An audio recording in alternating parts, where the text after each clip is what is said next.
గోమాత రూపంలో లక్ష్మీదేవి. పూర్వకాలంలో ఒక చిన్న గ్రామంలో పెద్దవాడైన ధనేష్ శర్మ అనే బ్రాహ్మణుడు ఉండేవాడు. అతనికి ధనం లేకపోయినా ధర్మం, భక్తి పట్ల గాఢమైన నమ్మకముండేది. ప్రతిరోజూ సాయంత్రం లక్ష్మీదేవిని పూజించి భోజనం ముందు గోమాతకు పాలు పోసేవాడు. ఒకసారి గ్రామంలో కరువు వచ్చింది. పంటలు పండలేదు. ధనేష్ శర్మ ఇంటి పరిస్థితి కూడా దుర్భరంగా మారింది. అతనికి ఒక్క గోమాత మాత్రమే మిగిలింది. గ్రామవాసులు ఆ గోమాతను అమ్ముకోమని ఒత్తిడి చేశారు, కాని అతడు అంగీకరించలేదు.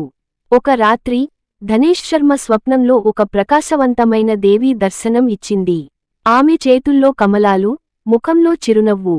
ఆమె చెప్పింది, నిన్ను పరీక్షించేందుకు నేనే గోమాత రూపంలో ఉండి నీకు సేవలు చేశాను.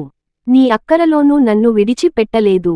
నీ భక్తికి మెచ్చిన నేను ఇక నీ ఇంటిలో శాశ్వతంగా వాసం చేస్తాను. ప్రతి ఉదయం నుంచి ఆ ఇంటిలో ధనం, శాంతి, అన్నపూర్ణత నిండిపోయాయి. గోమాతను లక్ష్మీదేవిగా భావించిన ఆ కుటుంబం కేవలం ధనవంతులే కాదు, ధర్మవంతులుగా మారింది.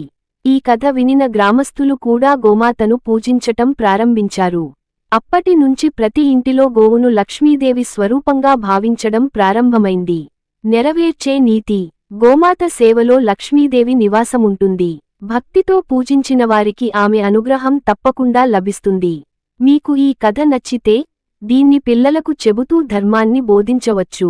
ఈ వీడియో మీకు నచ్చినట్లయితే లైక్ చేసి షేర్ చేసి సబ్స్క్రైబ్ చేసుకోగలరు. జై శ్రీరామ్.